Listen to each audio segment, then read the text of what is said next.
एक समय की बात है।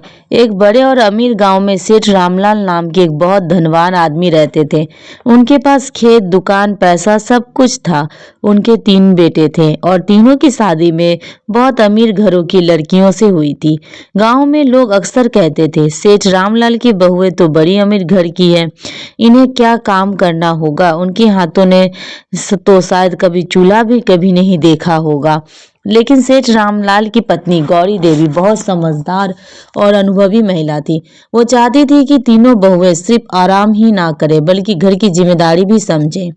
गर्मी का मौसम था, दोपहर का समय था। सूरज इतना तेज चमक रहा था कि जैसे आसमान से आग बरसा रही हो। घर के आंगन में गर्म हवा चल रही थी और लोग बाहर निकलने से भी डर रहे थे। तभी गौरी देवी ने तीनों बहुओं को बुलाया। उन्होंने कहा, बेटियों, आज घर में बहुत मेहमान आने वाले हैं, तुम तीनों को मिलकर खाना बनाना होगा।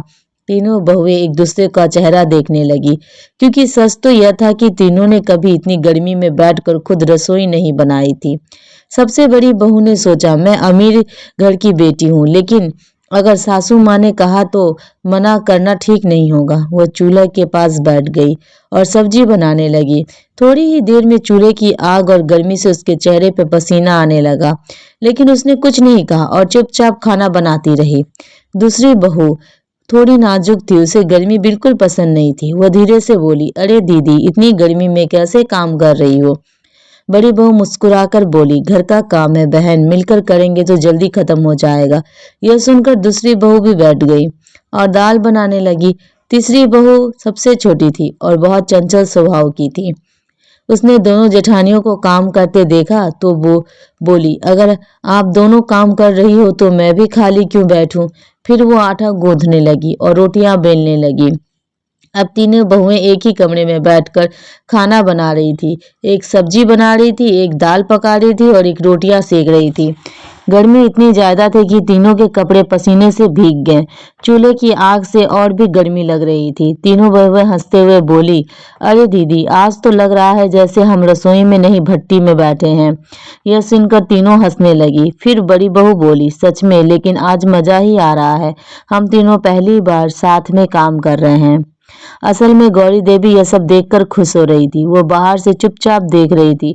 दरअसल वो अपने बहुओं की परीक्षा ले रही थी। वो देखना चाहती थी कि क्या उनकी बहुएं अमीर होने के बावजूद मेहनत कर सकती है या नहीं। कुछ देर बाद वह रसोई में आई। उन्होंने देखा तीनों बहुएं पसीने में भीगी हुई थी, लेकिन कोई भी शिकायत नहीं कर रही थी। सब हंसते हुए मिलकर खाना बना रही थी। गौरी देवी की आंखों में खुशी आ गई। उन्होंने प्यार से कहा, बेटियों, आज तुम तीनों ने मेरा दिल जीत लिया। अमीर होना गलत नहीं, लेकिन मेहनत से दूर भागना गलत है। तीनों बहुओं ने हाथ जोड़कर कहा, सासू माँ, आज हम समझ गए हैं कि घर चलाना कितना मुश्किल काम होता है। अब से हम हमेशा मिलकर काम करेंगे। थोड़ी देर बाद मेहमान आ गए। सबको खाना परोसा गया।